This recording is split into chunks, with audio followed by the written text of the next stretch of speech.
don't judge a book by its cover.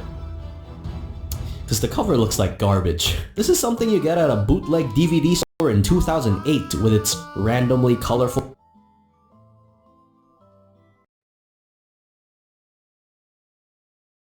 and characters that have been plucked from a questionable woman's book series. Harry Potter? I didn't know you were in this anime. Is Hermione and Ron here? Oh wow, I gotta tweet about this.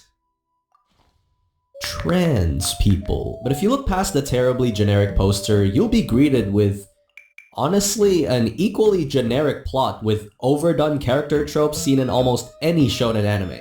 And yet somehow, for the past 8 weeks, it has had a chokehold on me. I have been tuning in every Sunday, glued to my seat, unable to move, watching every minute of this show because shonen is a fucking cheat code, I tell you. In shonen, you can rinse and repeat the same characters and structure all you want, and I will still look at you dead in the eyes while I suck your dick. Let me tell you the plot and you'll get what I mean. Regarden Magical Academy. What do you suppose they value in Regarden Magical Academy? Here's a hint. Not this guy. Will Selfert sucks at using magic. He can't use it at all. So instead of talking to him in private or simply helping him, public humiliation is Snape's preferred teaching method. Now, I've been going to school most of my life and never have I witnessed an entire group of people harass the disabled kid. I thought that only happened on Instagram. But what Will lacks in magical prowess, he makes up for in sheer brute strength. It's a compensation kind of thing, you know, like when a blind person has better hearing or when a short guy has a massive cock. Oh. I'm 7'9", by the way. Everyone in the academy strives to become a Magiavander, including Will.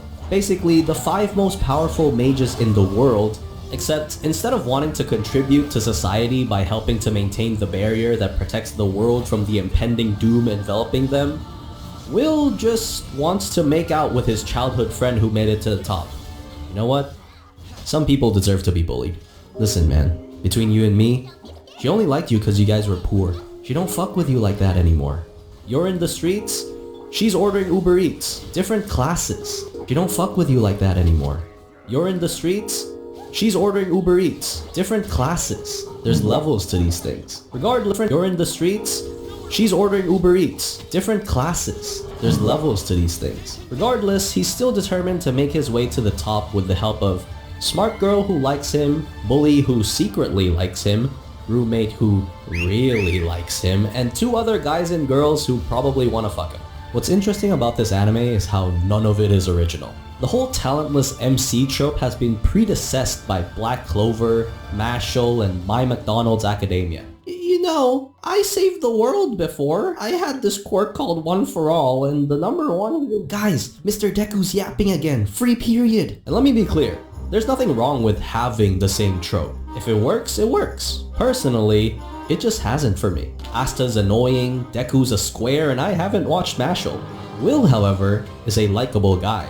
By that I mean there's nothing the author wrote in to make him unlikable. The guy is smart, he works hard, and he's not a racist. Apparently mages find the last one very hard to do. So if his only fault is that he's getting bullied for something he was born with, this is an alley-oop for us. The author has made it physically impossible for us to root against him. But it also makes me sort of indifferent towards him. Like, the reason I want Will to succeed isn't because I think he deserves it. The whole point of the show is to keep a fucking magic barrier up. What the fuck is Will gonna do? Start punching at clouds? No. The reason I want him to succeed is cause everyone else is a fucking pissbag. Sion is introduced to the story as the bully. He hates Will with all his guts because he can't use magic. Those filthy, dark-blooded laggards. This man is such a professional hater, he tries his absolute best to get Will kicked out of school. To the point that when he finds out Will's been secretly going to dungeons to up his credit, he goes down there to take him down himself and...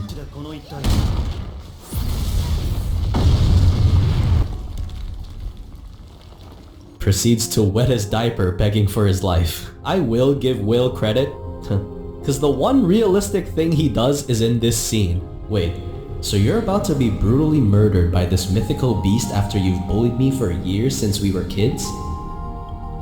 Why do I have to help you again? I saw this and I was like, wow. Finally an MC with common sense. Holy shit. All these goody two-shoes MCs would save even Hitler if they knew where his bunker was. Will actually has a conscience and would gladly let his ops get murked on sight. He saves him anyway, but I appreciate the thought.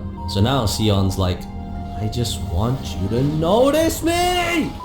The title of the biggest hater and is never escaping the racist allegations goes to Julius. This Draco Malfoy motherfucker is like every insufferable bully you had in middle school that you'd write in your death note while listening to Pumped Up Kicks. So you know the author is just setting him up for Will to kick his ass later in the story. Because at the end of the day, tropes are tropes because they work.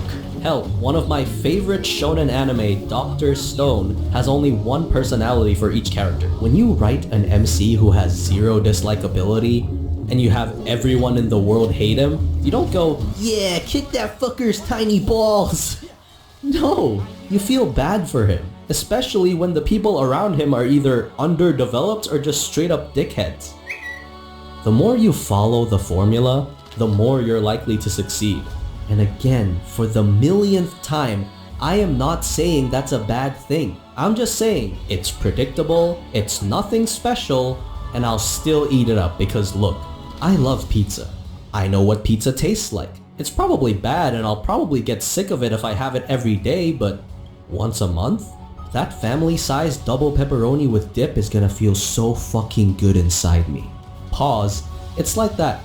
Let's switch gears, cause something that I will agree is top tier is the animation and direction. If nothing else, if the story is cliche, the characters are one-layered, screw it, at least it's pretty to look at. Every fight feels more than just swords clinking. Take this one. A monster uses its giant sword to cut the earth and throw it as shrapnel.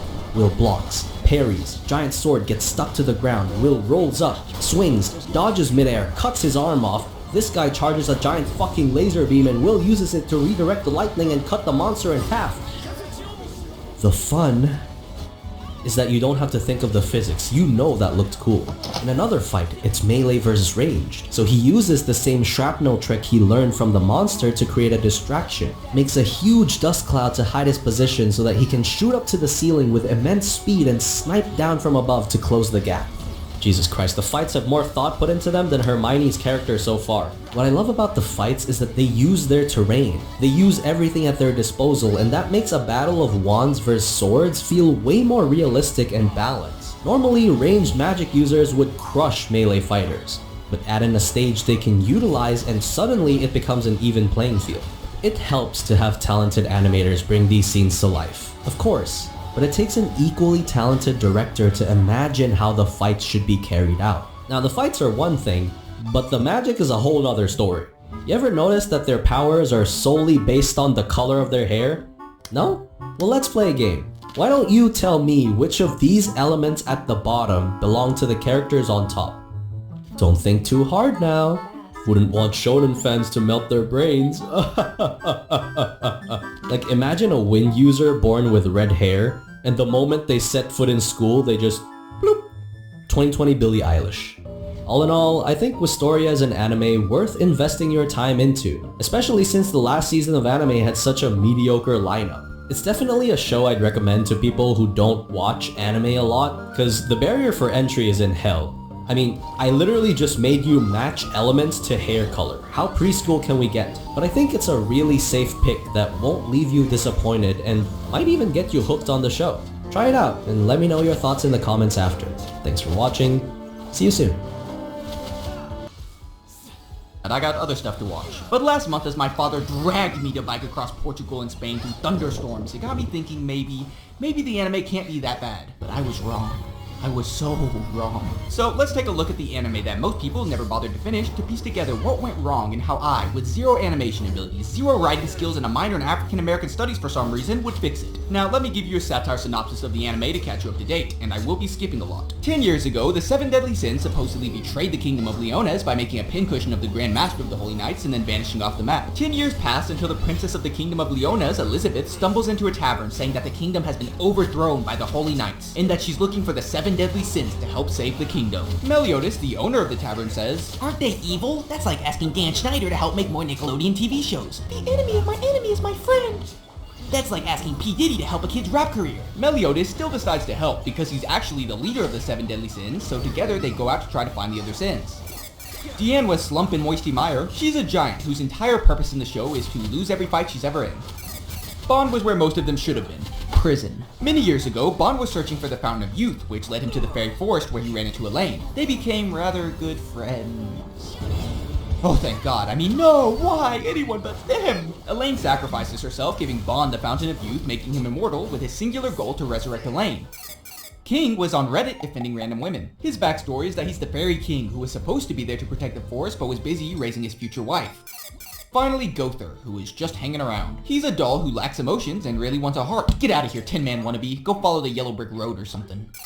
While collecting the 5 deadly felons, Hendrickson, one of the 2 new Holy Grandmasters responsible for framing the 7 deadly sins, collected the key to reawaken the Demon Clan that was sealed 3,000 years ago. Why? Holy Knights are too soft nowadays. Back in my day, Holy Knights were real men and not built like mechanical dicks with arms. What the hell, man? So, to stop the Demon Clan from being resurrected and save Elizabeth, the 5 deadly felons attack Leones along with help from King Arthur and Merlin, the 6th sin who is also here now. However, Hendrickson and the Holy Knights are far more powerful than they should be because they've been shooting up demon blood like homeless people in West Virginia. Luckily, they have every druggie's weakness. No, is that the DARE program? No, they made me sign a completely legally binding contract that makes it so I can never do drugs in my life. Also, what's that? Yeah, baby! As soon as Season 2 started, they added power levels, saying things like, it's reacting to our power level and it's over 9,000! Despite reducing Hendrickson to atoms, he's still alive, and the seal to the demon world was partially broken by the other leader of the Holy Knights, Dreyfus, who had a demon controlling him all along. This allows the 10 Commandments, the 10 strongest members of the demon race, to be revived. To counteract them, we're introduced to my glorious king, my...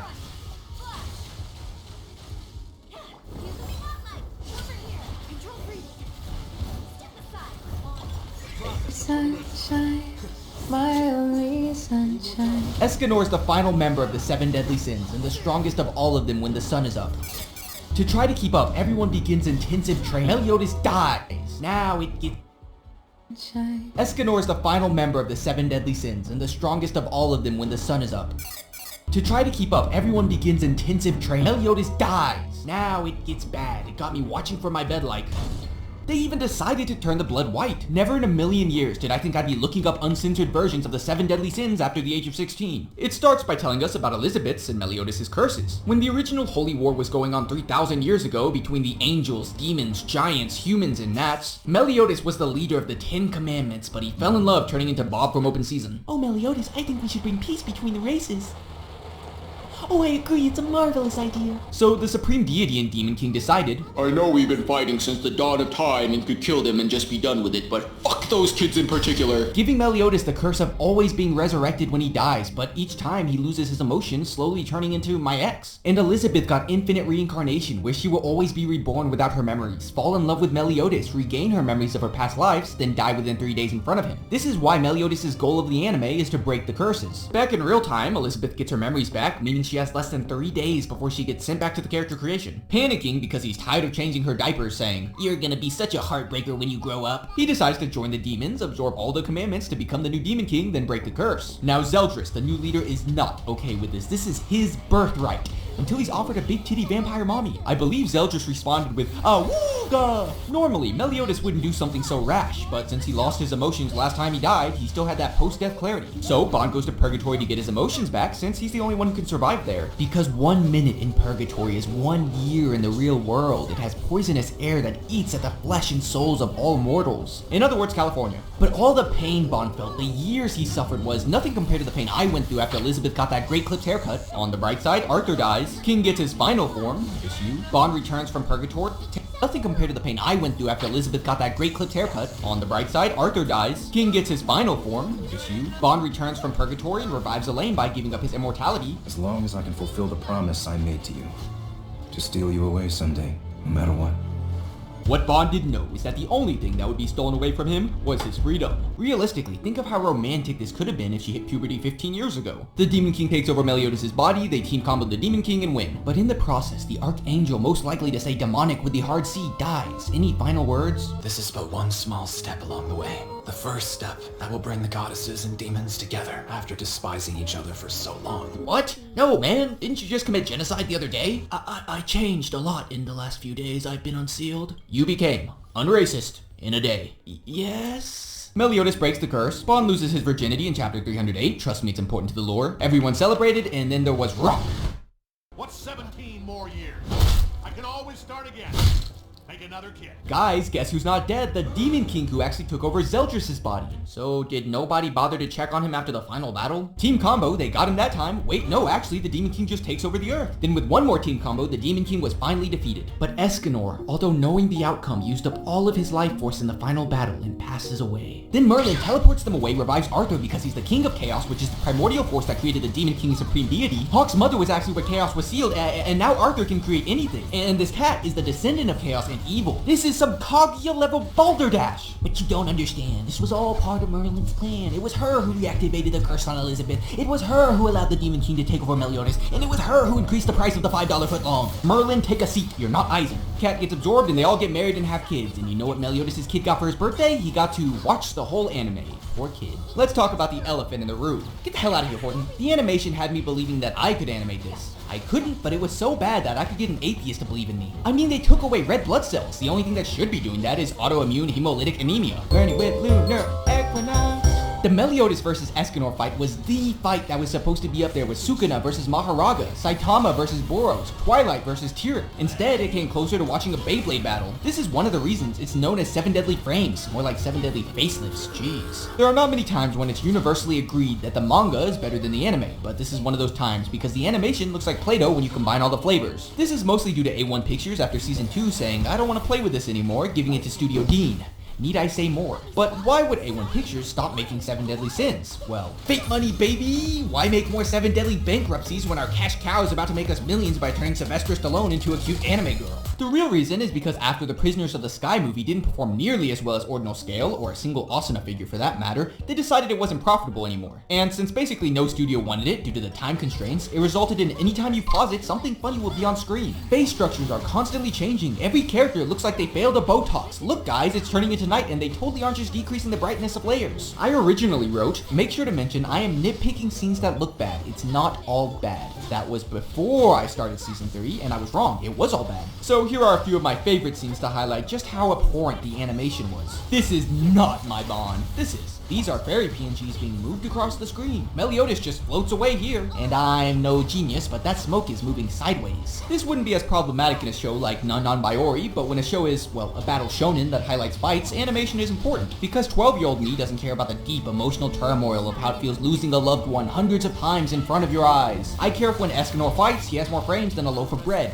Afterwards, I did watch all of the movies and sequels, and I will say that I am still a certified CGI hater. I felt like I was watching gameplay from the 7 Deadly Sins 3DS game. Actually, that might be too insulting. To the 3DS game. To be fair though, the fights were better and the 4 Horsemen had some great animation. But maybe this was just their master plan. By making the anime unwatchable, it creates a hole in your heart like when you only eat half a cheeseburger, forcing you to read the manga, increasing the manga sales. Or maybe it just sucked, I don't know. Bit of a hot take, but I am against pedophilia. I don't have nearly enough subscribers for that. But I'm not a big fan of the 7 Deadly Groomers. I don't know how or why, but every character in this show has been groomed or is a groomer. You of course have Meliodas, but he didn't choose this life. He has that playground riz built into him. Merlin fell in love with him after meeting him once, and because she couldn't get him, she tried to fill that void with knowledge, leading her to Eisen out. I personally fill that void with Swiss rolls and false hope. She even made this adult form, even though she's eternally 12, to get with Meliodas, which was probably her biggest mistake. Deanne did the exact same thing. She got a parasocial relationship from a single meet and greet, and by the time she met him again, it was too late because I like him younger. As young as possible. It's difficult to talk about. He met him again, it was too late because I like him younger. As young as possible. It's difficult to talk about Meliodas without mentioning. Keep your hands off my woman, understand me? The fuck? Now, I actually don't think this is as bad as people say. The poor guy got asked a, if I was a worm, would you still love me? Question and followed through. Then you have Bon and Elaine, and when I look at this, I think, man, she has a good skincare routine. And I'll just say it, Bon was groomed. My poor guy... I think.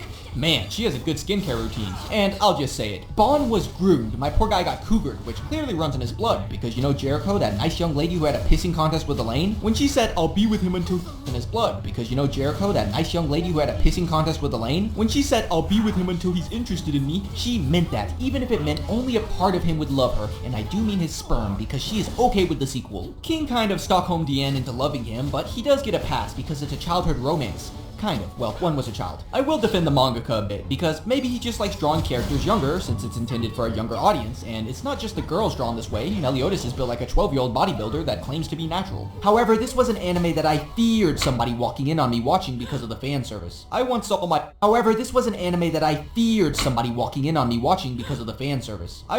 dad watching this on Netflix and quickly skipped to the Escanor fights, then quickly turned it on to Konosuba, which I regret slightly less. I don't want to see someone getting groped every 3 seconds as the punchline. I get that the regret slightly less. I don't want to see someone getting groped every 3 seconds as the punchline. I get that the audience it's intended for just stopped using pacifiers a few days ago, and this would definitely keep a younger me watching. But maybe I don't want to see a panel line. I get that the audience it's intended for just stopped using pacifiers a few days ago, and this would definitely keep a younger me watching. But maybe I don't want to see a panel saying that I'm gonna wear panties for the first time. Granted, this and that I'm gonna wear panties for the first time. I see a panel saying that I'm gonna wear panties for the first time. Granted, this anime is inspired by Dragon Ball, and Goku did a bit of funny business back in the day, but the difference is Goku was an innocent child, not the equivalent of a creepy guy hanging out in Hooters. Then you have Merlin, who the difference is, Goku was an innocent child, not the equivalent of a creepy guy hanging out in Hooters. Then you have Merlin, who dresses Goku was an innocent child, not the equivalent of a creepy guy hanging out in Hooters. Then you have Merlin, who dresses Goku was an innocent child, not the equivalent of a creepy guy hanging out in Hooters. Then you have Merlin, who dresses like this because she doesn't care what other people think. If that were true, she'd be wearing jeggings or whatever Adam Sandler wears. But I'm not complaining. Anyone you think is dead is the amount of people that die and come back is up there with Kazuma. Elizabeth's sister is dead? No, she's not. Hawk sacrifices himself heroically to save the kingdom. Just kidding, he just shrank. Hendrickson? Not dead. Melascula somehow never dies, but I'm sure she's definitely dead by the end of the series and won't come back in the sequel. Arthur can't even kill himself properly. Deanne's teacher who sacrificed herself and is Deanne's entire backstory dances off the poison. Wild sacrifices himself heroically, using up his life force to allow Bon and Meliodas to escape purgatory. Or did he? This guy got killed, but actually he comes back as a dog. Hellworm dies 4 separate times. And I wouldn't even be surprised if the Demon King came back, taking over a disabled character. Even Escanor dies, and any second now, he'll be back. I panic. Not you, get out of here. Giving a character a fake death can be an amazing plot element that really subverts expectations if done correctly, or you could be Baruto. But if you spam revive people like your character a fake death can be an amazing plot element that really subverts expectations if done correctly, or you could be Baruto. But if you spam revive people like you have unlimited revive seeds, then there'll be no meaning behind the real deaths. This is so common because the story includes a lot of redemption arcs, which is respectable because it's teaching that maybe all people need to fix their lives is a second chance. But I don't like redemption stories about teaching that maybe all people need to fix their lives is a second chance. But I don't like redemption stories about serial killers. I wasn't thinking, oh man, I wish O.J. Simpson turned his common because correctly, or you could be Baruto. But if you spam revive people like you have unlimited revive seeds, then there'll be no meaning behind the real deaths. This is so common because the story includes a lot of redemption arcs, which is respectable because it's teaching that maybe all people need to fix their lives is a second chance. But I don't like redemption stories about serial killers. I wasn't thinking, oh man, I wish O.J. Simpson turned his life around. I was thinking, man, I wish the glove fit so they didn't have to acquit, but if it rhymes, he didn't commit the crime. As the story progressed, the fights ran into a bit of a problem. Remember early fights like Meliodas versus Guild Thunder? Because of his ability to use lightning magic, the fight was dynamic and fluid, but then all the creativity just got sucked out of the fights. At a certain point, it turns into Star Wars with two sides shooting lasers at each other. In the big final battle with the Demon King, Meliodas was just shooting the black balls that took down Mr. Incredible. This happens mostly because at a certain point, power balancing gets thrown out the window. The moment you start introducing abilities like the power of death, or Snow that insta-kills anyone who touches it, or Merlin's up, up, down, down, left, right, BA start, or King's petrification ability, or Meliodas' new form that never gets used, or Chandler's absolute order where if you don't follow his orders you die, then the whole story boils down to, You idiots! If you've always been able to use that convenient technique, why didn't you do so before? Speaking of this green sunflower, I do not fuck with Chandler Bing. The original demon felt like such an asshole that was needed to balance out the scales. But at least it wasn't as bad as Chaos. This is like if Goku beat Zeno and then an even stronger god showed up. Because of this power cliff between each arc, all characters after their debut are instantly sidelined to the point they simply exist, like the Three Stooges. Yet the most disappointing part of the power system is still the 10 Commandments curses. Each of the 10 Commandments had a unique ability, such as Galen, who had the ability that anyone who lies or goes back on their word would be turned to stone. Sure, it led to a lot of plot holes, like you're gonna tell me that nobody lied to Galen. Hey honey, long day at work? Yeah, huh? What is this? Have you been cheating on me? Of course not, sweetie. Don't be silly. Those are yours. Oh, right. You ready for the demon dance tonight? Yeah, I'll be ready in 5 minutes. No, gallant wife! Also Merlin, who had nullification to the commandments, with the canon explanation being she forgot. Yeah, okay. But then we only got to see 5 of the commandments in action, and they were barely used at that. The writing itself is pretty good, but it's not that part of the video yet. I cannot stand the amnesia trope in anime for the most part, and they keep giving characters amnesia, where although it makes sense sometimes, completely reverses all the character development they did earlier for the sole reason of, wait a minute, if they fall in love too quickly, then they have no character development outside of crying every fight. The ending did feel stretched out, like the mangaka kept it going due to its clear success, but my brother in Christ, it's time to put down the pen and conclude the story. What?